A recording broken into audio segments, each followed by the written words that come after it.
Hello, everyone.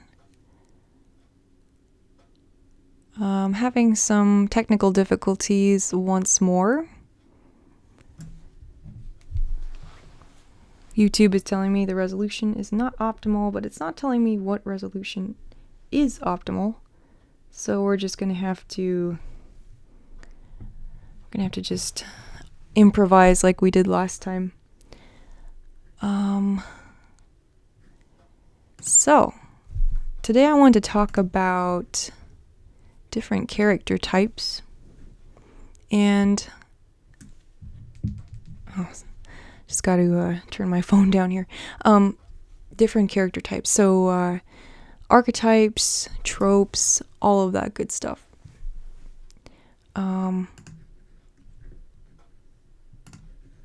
I've got the old spreadsheet here. I don't know if I'm going to be using it because it's incredibly blurry and I can't seem to figure out how to make the resolution clearer, so we'll just zoom up on it again. So just quick update on the whole coronavirus situation. We're doing okay here. We have enough food and everything for a few weeks. As of tonight, midnight, most things will be more or less shut down around here. They're going to be closing down all the restaurants, the bars, movie theaters, hair salons, casinos, that kind of thing. And then other stores will be reduced occupancy. So that's going to be going into effect for the rest of the month. So we're just sort of going to be keeping an eye on things and hoping that we won't go crazy from isolation here. It's actually not too bad, at least not yet. And so one of the things I want to do during this time was to do some more live streams. I actually haven't been reading that much. I've been kind of distracted by everything that's going on. So it seemed like a good time to do more YouTube videos. I might do one, probably not every day, but several times this week. And also, I may or may not have a book review this weekend. I'm trying to read Silence by Shusaku Endo, but I'm just not getting into it, so we'll see about that. We have supplies. We probably, I don't know, today we ate out because it seemed like a good time to take advantage of what restaurants are still open. I mean, you can take food home, you just can't go sit in restaurants. That's kind of the situation.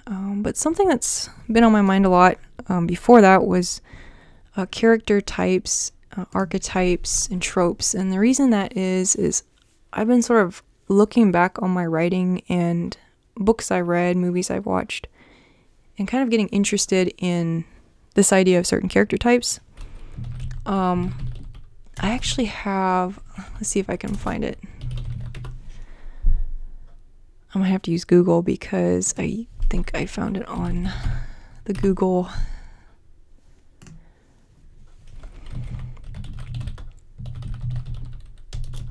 It was a list of 99 character, here it is, 99 archetypes and stock characters. I found myself kind of drawn towards certain archetypes and certain tropes. So I thought it might be fun to kind of go down the list, talk about some of my favorite ones in books, some of the ones that I tend to use in my writing, and if anyone else has any favorites, they can chime in too. Ads, pop-ups. Okay. So what's the difference between archetypes and stock characters? Well, let's see. This article says an archetype is a very typical example of a certain person or thing, types that fit fundamental human motifs. And then they describe cliches as a trite or overused expression or idea, often a vivid depiction of an abstraction that relies upon analogy or exaggeration for effect, often drawn from everyday experience. a person or character whose behavior is predictable or superficial. And then trope here is defined as devices and conventions that a writer can reasonably rely on as being present in the audience members' minds and expectations. So, I guess the archetype is very universal. A cliche is something that gets used a lot and may not have fundamental roots. And a trope is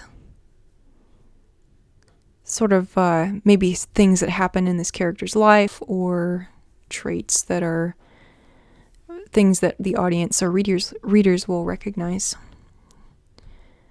So let's go down to the grand list here.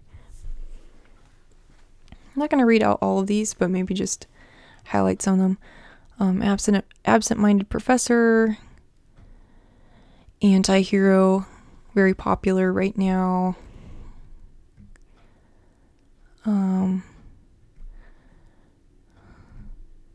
child, the chosen one.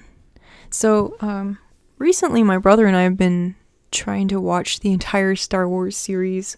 Neither of us has seen the entire series before. He watched one of the newer movies, and I've seen the first one, A New Hope.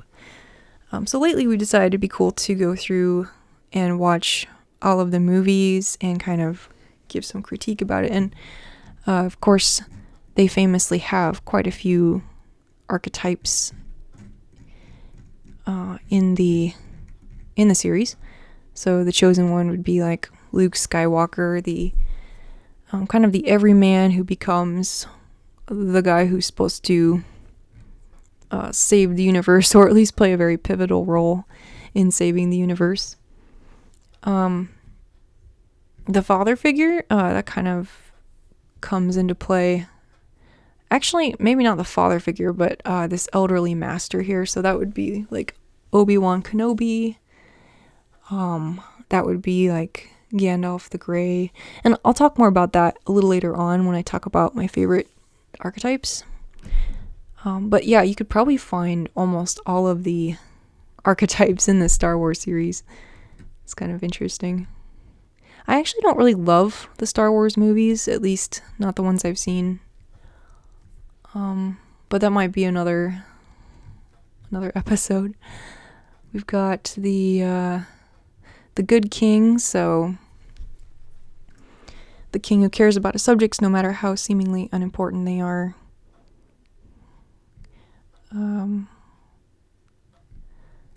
The hero.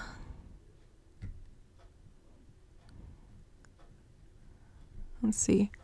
The lovable rogue. Okay, here's another Star Wars example. Han Solo. Mad scientist. Yeah, so there's quite a few different types here. Some of them are definitely associated with certain fandoms, like the red shirts from Star Trek, the minor characters who tend to disappear by the end of the episode. The Spock. Yeah. So yeah, kind of a fun list. I'll probably link to this in the description after the video. But I kind of want to go over some of my notes that I sketched up on paper the past week or two. Maybe talk about some of my characters. I don't know if I want to do that or not, but I do find myself writing the same kinds of characters over and over again. And in part that's because a lot of my characters are based on people I've known, so they kind of are variations on the same theme or the same person. Also, there's just certain types that interest me more than others, and maybe more able to demonstrate certain plot twists through certain types of characters. So yeah, I'm just gonna go down the list here, but if anyone has any they'd like to throw in, just let me know. So the first one I've got here is one I'm calling the Underdog Dad. And this is kind of a very specific type. Let's see here. So examples of the underdog dad would be like Atticus from To Kill a Mockingbird. For those or anyone who may not have read the book, To Kill a Mockingbird is about racial prejudice and hate crime during, I want to say, the 50s or 60s in the South. And Atticus is the lawyer who is working on behalf of a black man who's falsely accused of a crime. And Atticus is also the father of the narrator of the book. And he's played by the great Gregory Peck. Let's see if I can pull up a picture of him. I love this archetype, or this, I don't know, I'm just going to call it a type because I don't really know if it's an archetype or a trope. I like this type because, well, underdogs are always great characters, and then you've got the additional tension of him being a father, which means he has to set a good example for his children, and so there's that additional pressure on him. So I think that's kind of interesting. Let's see if this will scale down. Yeah, so there's Atticus. The other one I had, which incidentally is also a Gregory Peck character, is Penny Baxter from The Yearling. The Yearling is a story about... Sorry, I'm getting some random images here. The Yearling is about this boy who befriends a deer.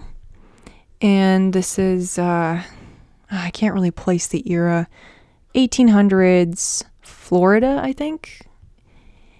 So this little lonely boy befriends this deer.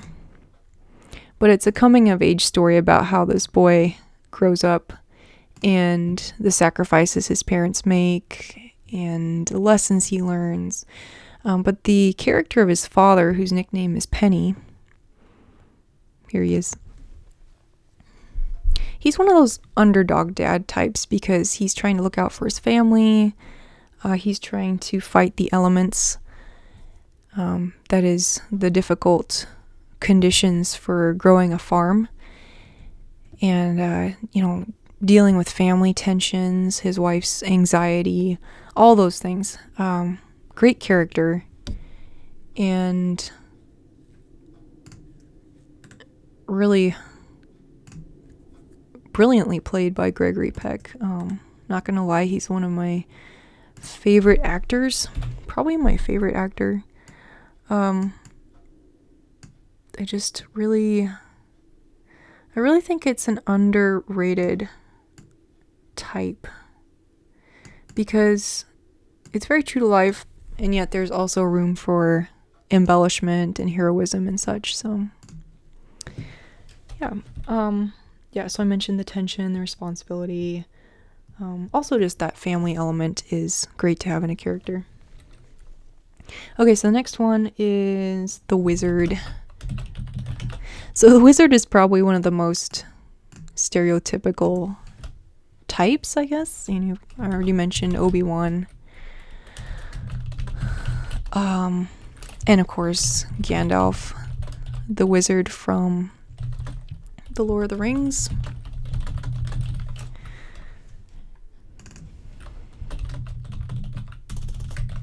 In spite of it being stereotypical, I really do enjoy the type of the wizard because in this case, the wizard is this elderly man who has seen more heroic days in his youth, I suppose. And then this is his sort of second chance, I guess, at helping save the world. And he also passes on his knowledge to younger people, his mentees, I guess. So I do enjoy that storyline. The wizard is actually one of those characters I've used in one of my books. Not so much a wizard, but just a mentor character. I was actually fortunate enough to have one or two mentor characters in my own life, and so I feel like it is also fairly realistic. Maybe not to the degree that your life will be changed as Obi-Wan changed Luke's or Gandalf changed Frodo's, but I do think it's a very true to life type. Let me see if I can find a good picture here. Here's one with his lightsaber.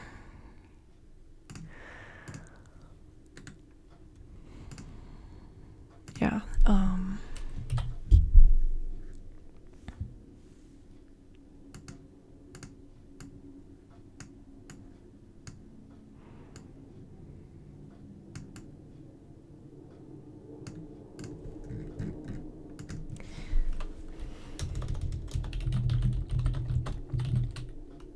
Actually, let's just say Gandalf.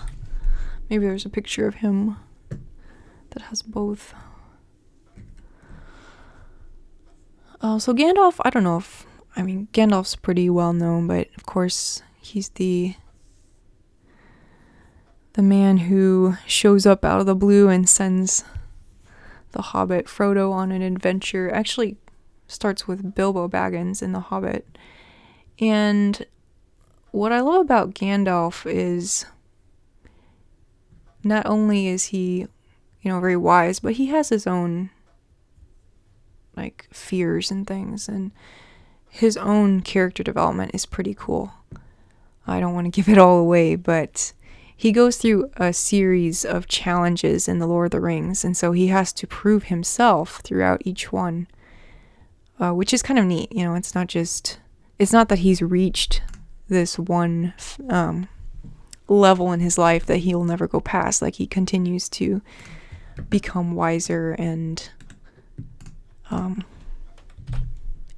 reaches new levels of heroics, which is pretty cool. Okay, this is not wanting to resize very easily. Let's see.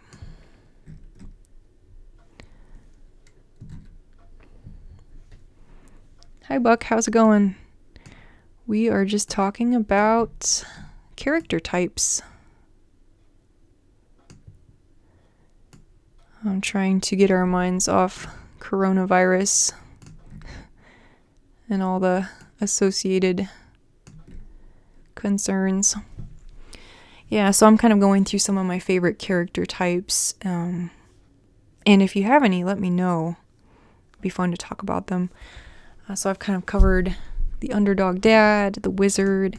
The next one I want to talk about is the Surrogate Father. So this one, I kind of distinguished between the Wizard, because the Surrogate Father is not necessarily someone with extreme levels of wisdom and mentorship, but there is a level of mentorship. There is an additional level of, I think, emotion that this character bestows on somebody else who is not their actual son or daughter.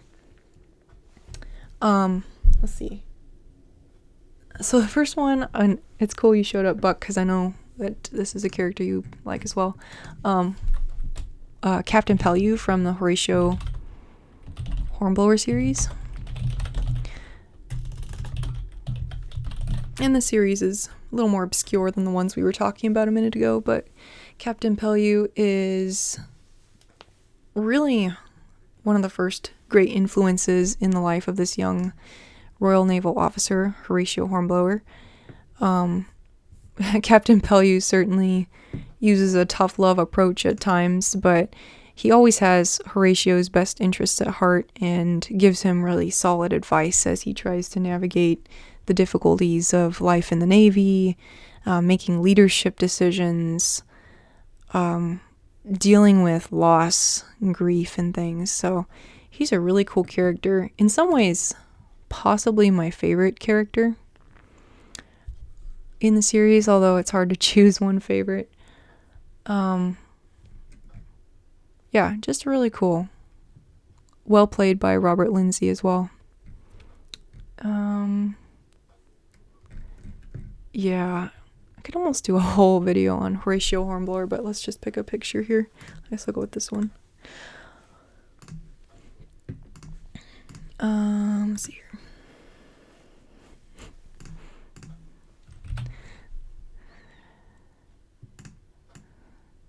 Yeah, I'm pretty sure that he's one of the most important characters in the series. The other surrogate father I wanted to talk about was... Well, I've got two here. So the next one is Silas Marner, from George Eliot's... from the book of the same name. Silas Marner, there is actually a super good movie version starring... What's his name? Does anyone remember this guy's name? I feel terrible because he's... Oh, duh, it's right there. Ben Kingsley.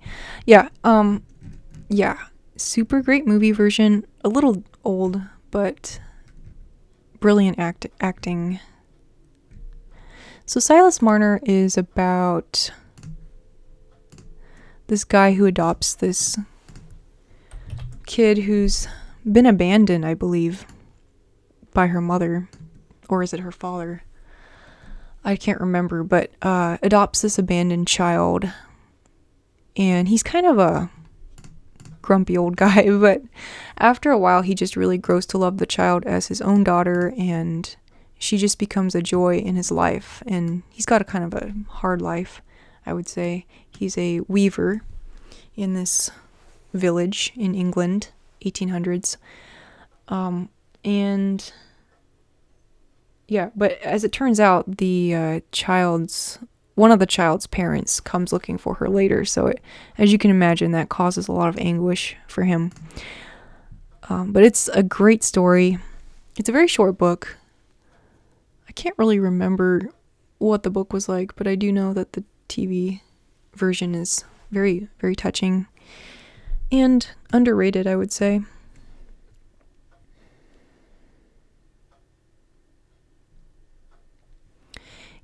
Okay, so DuckDuckGo. I had tried using it at one point, and I set it up on all my browsers. But to be honest, I just don't use it on a daily basis. I still have it set up here in Chrome. But, I just kept finding that it wasn't bringing back any of the search results I was expecting for fairly simple searches. So I kind of gave up using it on Firefox.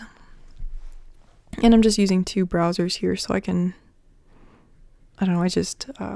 it makes things easier with this incognito mode and stuff. But yeah, I wish it was better because I would prefer to use it, honestly.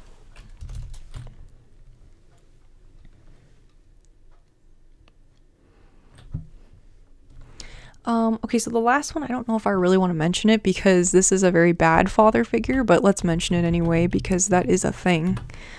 Lord Henry from The Picture of Dorian Gray. So, I actually haven't watched this movie version, but there is one starring none other than Colin Firth and Ben Barnes as Dorian Gray. Lord Henry is basically a very bad influence in this guy's life and sets him down on a very wrong path, leading to disaster and all of the stuff that happens in this story. But I think it's worth mentioning that not all of the father or the surrogate father figures are good ones. Yeah, it was very interesting book, Dorian Gray. I actually liked it a lot better than I thought I would. But it's very sad as well, so maybe not the best thing to be reading right now.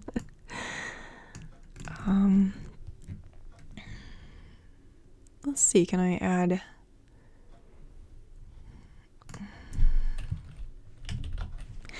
Let's add an emoji there.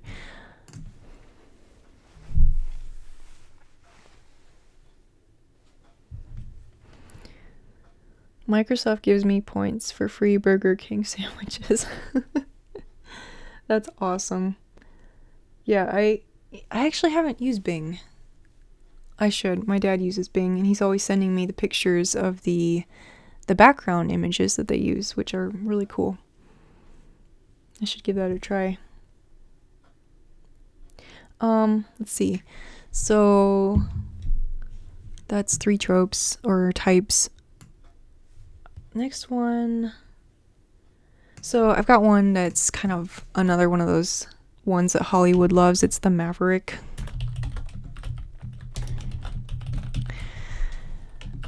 So kind of the thinking outside the box character.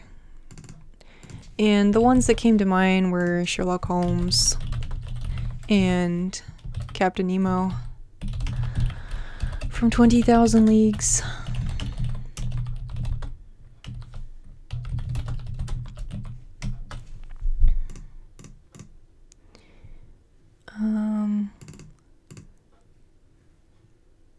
I just realized I didn't write these down. Okay. Let's move things down here. Again, I want to apologize for the video resolution. YouTube kept telling me it was bad, but it didn't tell me how to fix it. So I don't know. I'm not really sure what the problem is. I'm going to try to experiment with it at some other time. Let's see. Yeah, I would say Victor Frankenstein would definitely be a dark Maverick, and really Captain Nemo is as well. I mean, he's essentially a terrorist, so yeah, that's a good one. And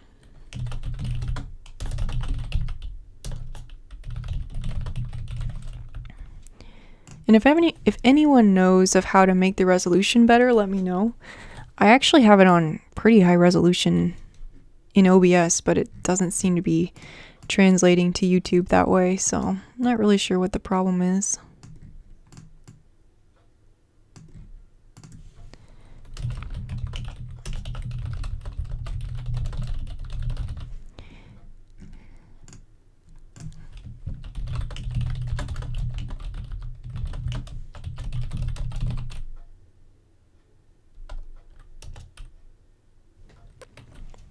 Okay, that's good. I'm glad it's readable in the default view.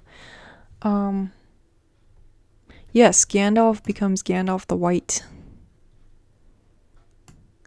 And again, that's just a wonderful progression for this character that makes him even more than simply a mentor that knows everything, right? He has that final... I guess you could say it's reaching the final level, although I would argue maybe even towards the end of the book he's even developing even further, but I don't want to give away any spoilers there. So the other one, so we said Victor Frankenstein, the mad scientist, and then maybe along with that would be Dr. Moreau from The Island of Dr. Moreau by H.G. Wells. And, yeah, these two are both making biological experiments they really shouldn't be, and creating all kinds of havoc for people in their lives.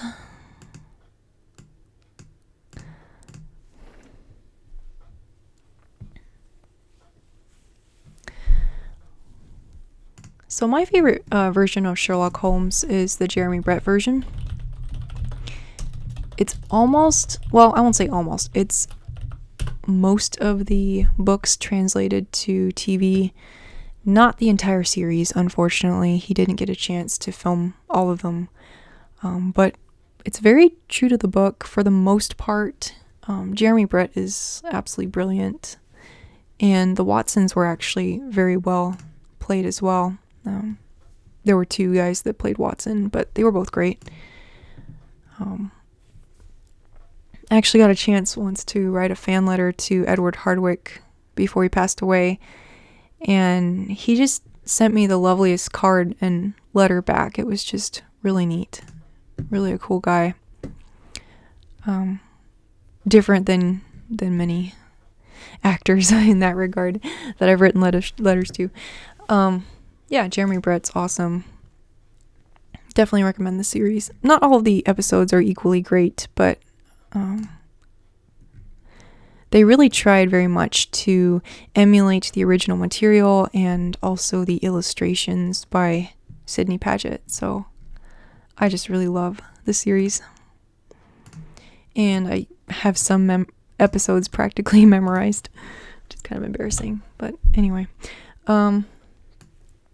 Sherlock Holmes, Captain Nemo.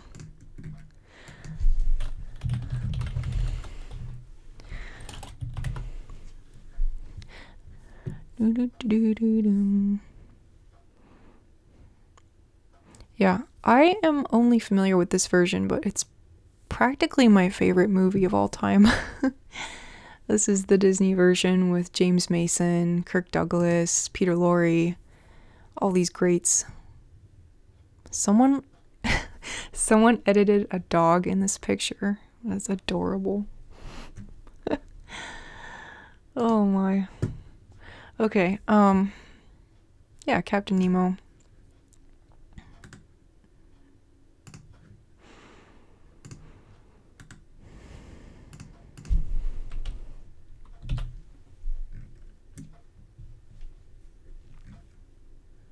Sorry, this image thing is taking a lot longer than I thought it would. Okay. Frankenstein. You know, I've never watched a version of Frankenstein. Has anyone watched that? Not even the old version. I just never got around to it.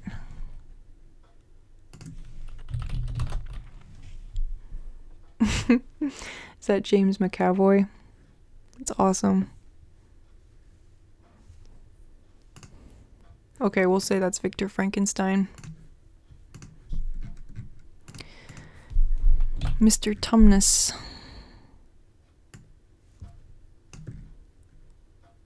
By the way, they were going to make a Silver Chair movie, but that got canceled, unfortunately. I mean, all the actors are kind of too old now, but I was kind of looking forward to that. Mel Brooks.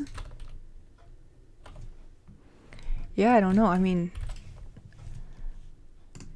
I honestly didn't like the book, so it didn't inspire me to find any adaptations of it.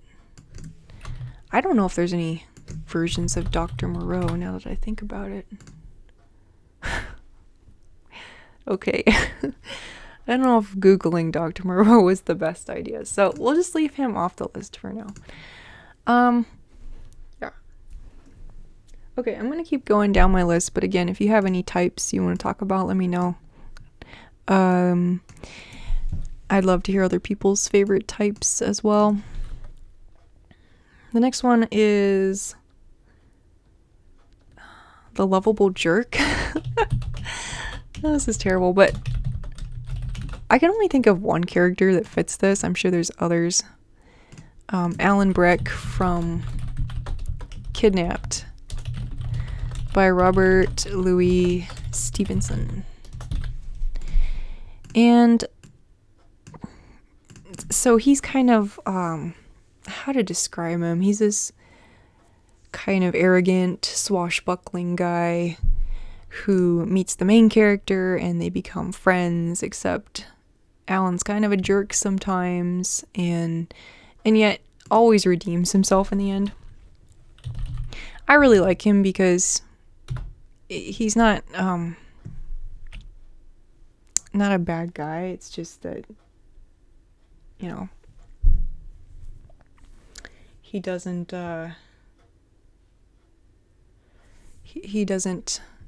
he doesn't always stay on course with his values, let's put it that way. Let's see. Yeah, so there's actually a few versions of this movie. I'm not really fond of any of the ones I've seen. I actually haven't seen the Disney version. The one I've seen is this BBC version, I guess. And this other version, I don't even know what year this was, 1990 something. I didn't like that version. Oh, we'll just go with this guy. One of my favorite characters, actually. Just because he's so three-dimensional. He's not your typical hero at all. He's almost like Boromir from Lord of the Rings. Like, you kind of go back and forth between loving him and hating him.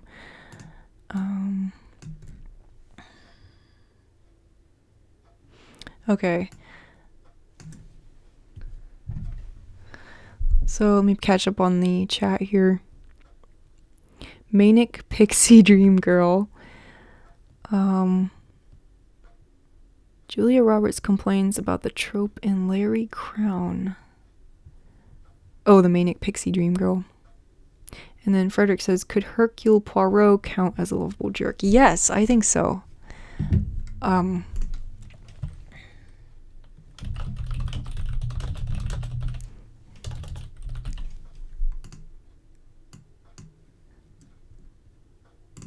Yeah. So Hercule Poirot of Agatha Christie's Poirot series.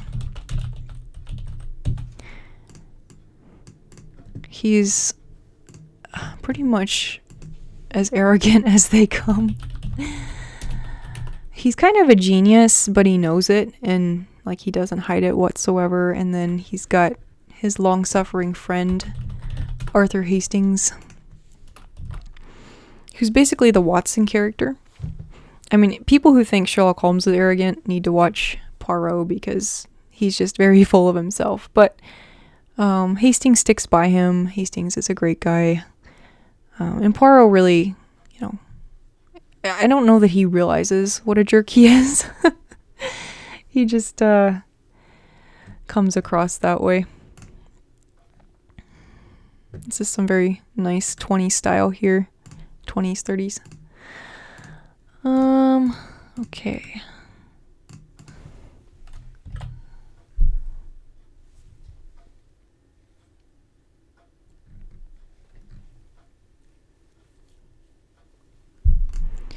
So what character would be Manic Pixie Dream Girl? I have heard of it. Trying to remember what context I heard it from. Let's see if we can find some examples.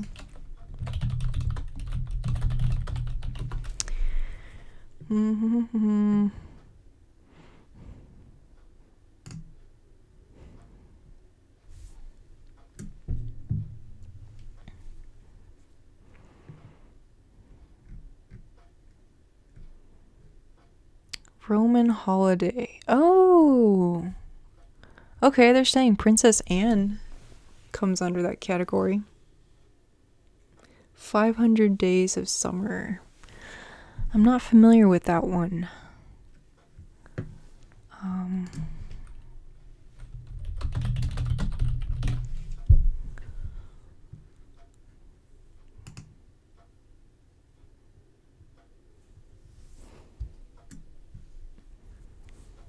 Sorry, I'm just reading. Cool. So 500 Days of Summer and Roman Holiday. I never watched Roman Holiday until last fall. And I watched it on the airplane, and I don't know, I was probably just really tired or something, but I just cried buckets. It was kind of embarrassing. Yeah. What else we got here? I honestly don't recognize any of these except Paper Towns, but I haven't read that one yet, even though I'm supposed to read it.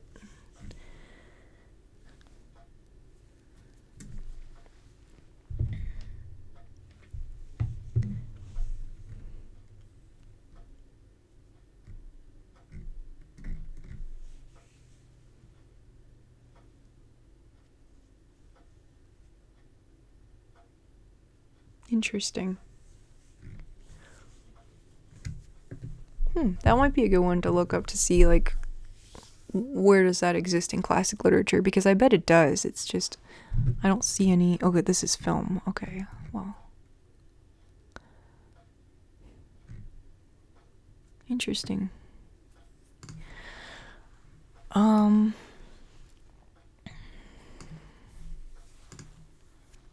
Let me see if I can get some pictures here.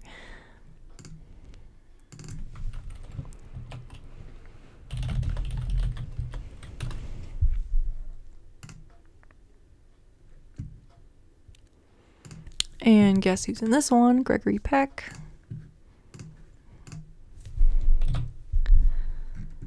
I'm a big fan of his movies. It's funny how he can play all different kinds of characters just seamlessly. Like, one of my favorite movies is Moby Dick, and he plays Captain Ahab in that one, and you would not think it's the same person as this guy in Roman Holiday.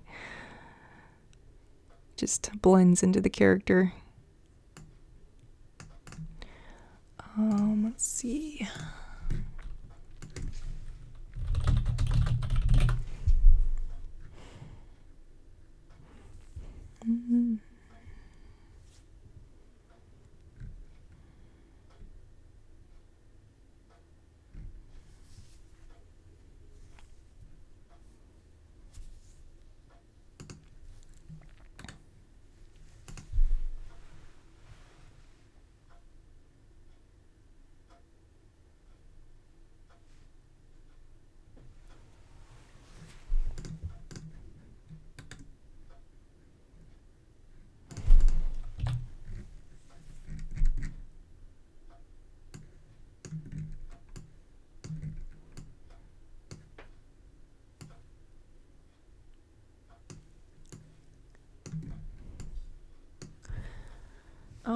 I just had one more on my list, and that was, I don't really know what to call this.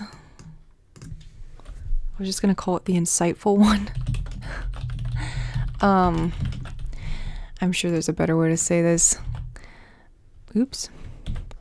So, characters that are very hyper aware or sensitive of their surroundings, like they're really able to read a situation psychologically and figure out what other people's motives are, that kind of thing. So, I mean, you could say Sherlock Holmes kind of falls into that. But I was thinking more about Lucy Snow from Villette by Charlotte Bronte. So, I mean, most people have heard of Jane Eyre, but Lucy Snow is another, I would say, semi-autobiographical version of Charlotte Bronte. And she's a school teacher in Brussels, I think it is. And I wouldn't say the book has a lot going on in it, but most of it is about this character, Lucy, observing the people in her life, really analyzing and probably over-analyzing their motives and their actions and feelings and so on. So, yeah, I really like that kind of character. I can't think of any other examples off the top of my head. If anyone else can, let me know. I don't believe there's any adaptations of this one. In fact, I'm pretty sure there aren't. But I could be wrong.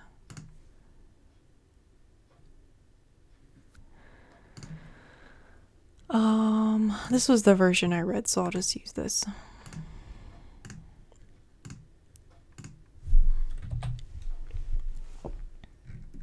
And yes, it continues to look ginormous here.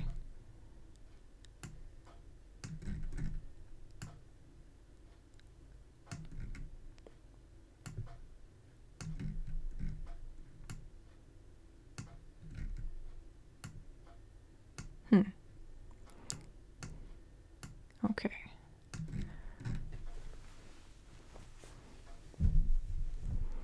All right, so yeah, that was kind of my list. I mean, there's other character types I like, but those are sort of my top ones.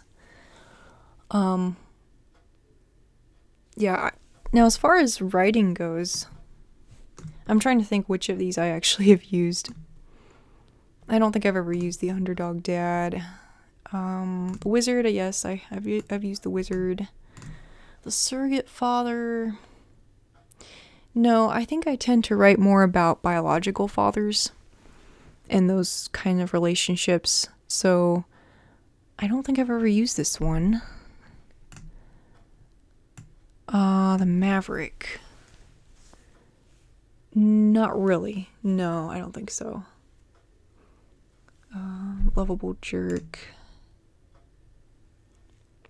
I can't say that I've used that one either. Although, I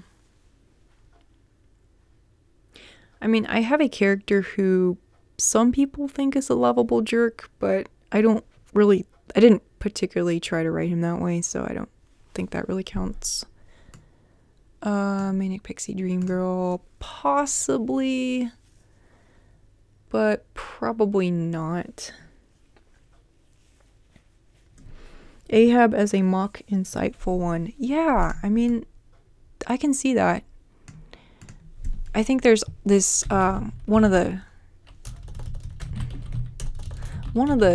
points of tension in the book is, Ahab versus his first mate Starbuck, and, which of them is really viewing the world from the, quote, correct perspective. And that's actually emphasized quite a bit in the film version, at least the old version. Especially in the scene when Starbuck has this chance to, quote, make things right by taking over the ship. I think Ahab challenges him there, and Starbuck starts to question himself, and that's kind of that power Ahab has over the other characters, where they're not really sure whether, he's actually insane or whether he's reached some other level of realization that they have not. So, yeah, that's a good one.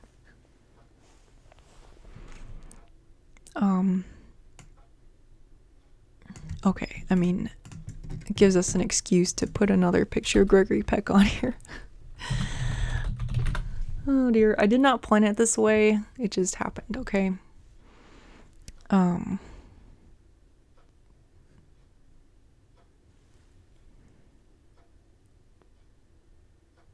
Oh, this reminds me of another good sea story, which is a movie.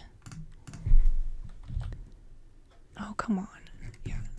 Oh, that's huge. Okay, maybe we won't use that one. We'll use a smaller one. This one's smaller.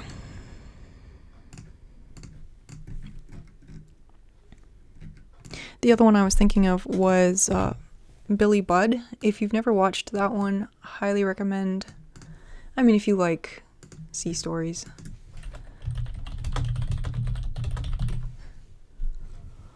It's also from, I think, the 50s or 60s. And what's it about? It's about this young guy, the innocent one, so to speak, who gets into this conflict with one of the other people on this ship, someone in a certain amount of authority. And, this young guy, Billy, he wouldn't hurt a fly, but he makes the mistake of, I believe he hits this other guy when they get in a fight. And, just because he was holding it in so long and he just let it out. Of course, on a Royal Navy vessel, that's punishable by death. So the whole movie is about, whether the captain's going to follow through with the law and hang Billy Budd, whether Billy Budd is really guilty in sort of an ethical sense versus a lawful sense. It's a very psychological drama, and it's also by Herman Melville, so there's just a lot to unpack in it. It's not a very long book. I think it's just a novella. But I definitely recommend Billy Budd. So let's actually add him on another column here, because we'll just call him the innocent one, because that also makes me think of one more, which I think is another favorite of mine. And I think what's particularly interesting about this kind of character is you're not really sure how innocent they really are. It's like that's part of the interpretation that the author is asking you to participate in.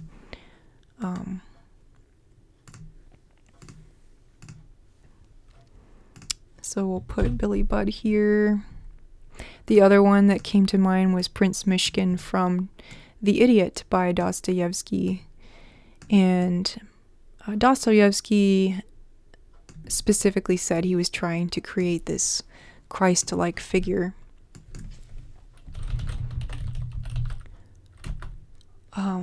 In the character of Prince Mishkin.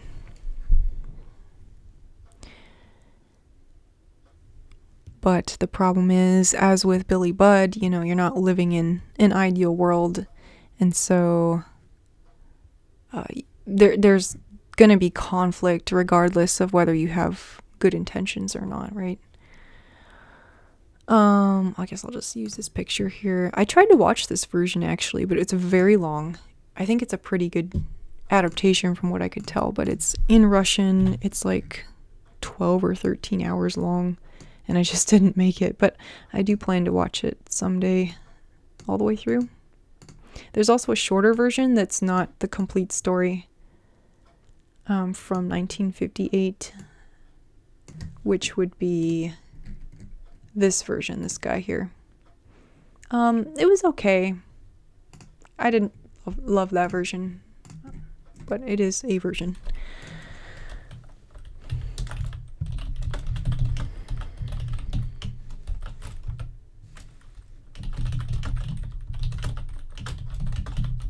And I have used this trope, or type. I used this one in my dystopian novella that I wrote a few years ago. At least I wrote the first draft. It's not that great, but my main character was, quote, the innocent one.